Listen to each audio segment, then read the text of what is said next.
Hey everyone, and welcome back to another video. And in this video, I'm going to show you how to enable automatic payments on Allstate. Now this video is going to be particularly useful for individuals. Let's say that you want to go ahead and set up automatic payments so that you don't have to manually set up payments for Allstate every month. How do you actually go ahead and see or set up automatic payments? Now this video is going to be short, sweet, and simple, guys. There's not going to be a lot of steps involved.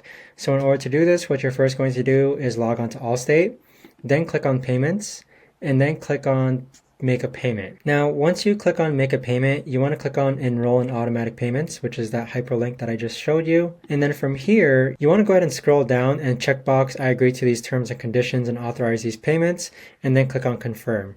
This drop down button that you see right over here, you want to make sure that you select the correct card that you want to use to pay for your monthly premiums.